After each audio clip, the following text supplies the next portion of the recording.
Hey guys and gals, it's Jim here with another update on the Moebius 350th scale Discovery XD-1 from 2001: A Space Odyssey. Basically, the last video I had the neck, the spine all assembled, the rear engine housing compartment, the antenna array deal. This is, I got the sphere of the head completed now. I don't have it glued onto the neck, so I can get in there and mask things off for the my little gray areas and stuff once I get it primed. But there's it's all assembled.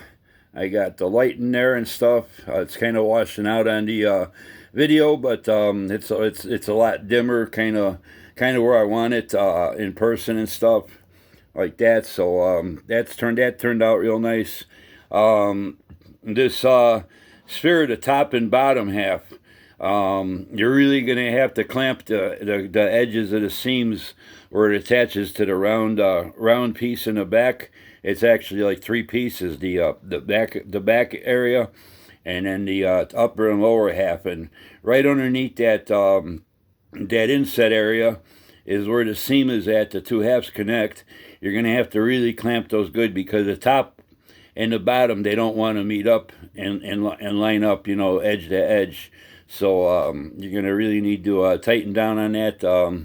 Let it sit for about a day till the glue sets up, and you'll be okay. But yeah, it's quite a big mismatch as far as, you know, when if you put the two halves together, you'll notice you really got to squeeze the bottom half in to get the edges lined up and everything. But that's where we're at on that. It's still, you know, like I said, it's not glued, so I can remove it to do my masking back there and stuff like that.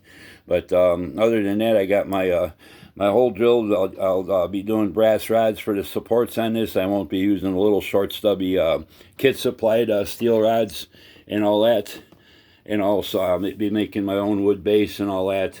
As far as painting it, I got a lot of new subscribers. Some are just getting back into the hobby. Some are new to the hobby and stuff. So I'm going to go over a couple things. I done a little talk about my Tamiya Acrylics, which I started using pretty much 2 years ago. I got away from the Model Master enamels and stuff like that. But anyway, for my primer, I prefer this. I pick it up at Walmart. It's about $5 a can. It's Zinsser. It's a real nice primer. It goes on nice and even. It's as smooth as a sheet of glass. You don't really have to worry about wet sand and anything like that. You know, if you want to, you can, but it's the paint adheres real nice to it. I haven't never had issues. And there's certain models, like my last little diorama I did with the TIE fighters and all that. This was the color I used for the actual color of the models and everything, you know. And then I just weathered some and that did some washes and stuff. But it's pretty much the color it looks, a light gray. It's almost the color of the model. So which is the gray hues that they call, you know, pretty much describe in the paint part of the instructions. But I've been using this for a lot of years and stuff, and you can even get by with this for your battleship colors and stuff too. So depending on what era battleship you're doing. But that's what I use for my primer. I prefer it. And that, as far as paints go, with the Tamiya Acrylics, I just pulled out a jar at random. It's not a particular color I'll be using on this, but Tamiya sells a thinner for their paints, for your airbrushes. I think it's like about $7 or $8 for like 3-4 ounces or something. If you read the label on the Tamiya thinner, it's basically isopropyl alcohol. Not much different than straight old isopropyl alcohol you buy in a store. This is 16 ounces. I paid $2 for that, and it goes a long way. Compared to, like I said, $7-8 for a little 3 or 4 ounce bottle of Tamiya.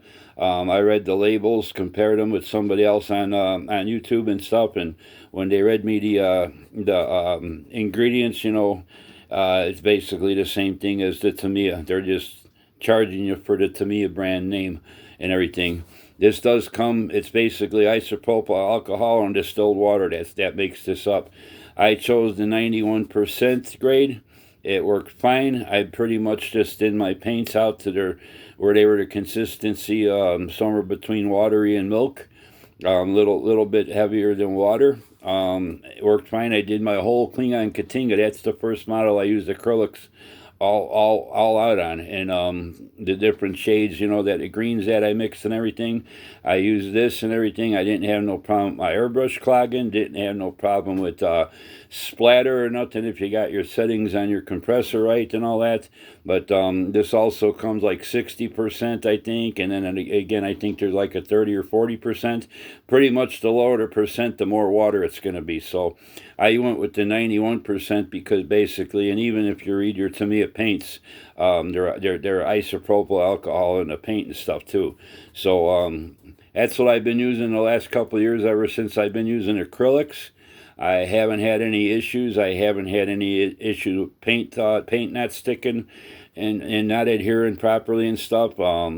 It lays down real nice, and you know, pretty much that's it. But I thought I'd share that little tip with you, because there's some of these different model companies. I mean, they charge you an arm and a leg when you can get something that's the same thing for a lot cheaper. You know, that you wouldn't never think about buying it for modeling and stuff. You know, but yeah, this has been going a long way. For a couple of years I've been using it for all the models I've been building throughout the last 2 years, and like I said, 16 ounces for a couple bucks compared to the little tiny bottle of, to me, a 3 or 4 ounce one, which is basically the same thing. So I thought I'd share that little tidbit with you and stuff, mainly for all your newer modelers. And I know there's other people use other types of thinners, windshield fluid and stuff. I've even used this with the apple barrel paints. I did my space shuttle, the booster rockets, the big orange external tank. I used a 50-cent bottle of apple barrel mixed with this to the same consistency like I do my Tamiya paints. It laid down real nice. I didn't have any problem with it not sticking or anything like that. I used my tester's clear coat over it. Didn't have any problem with you know, paint bubbling or cracking or anything like that. So, you know, as long as you do things right and you don't, you know, put on real heavy coats or whatever you're going to use for your top coats and stuff like that, you'll be just fine. So but anyway, that's what we got going on.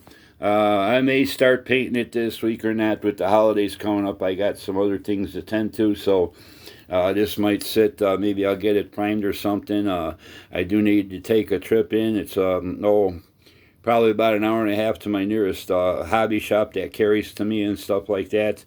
So it might be a while before I get back with it painted and stuff, but I'm not going to be doing videos in between masking and painting and masking. I'm just going to do the completed model video once I get her finished up. I'll get the base made and everything, and then we'll pop a final video up then. So, but for the time being, that's where we're at. Hope everybody's having a safe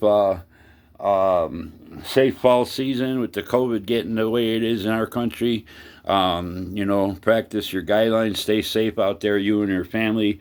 Hope everybody has good health, and hope we can kick this thing sometime in the near future rather than the later future. So till the next time, take care. Have a good one. Happy modeling. Thanks for subscribing. Thanks for watching my videos. Thanks for hitting the like button. Thanks for all the great comments you guys been leaving me, and thanks to all my new subscribers too. We'll talk to you soon. Bye.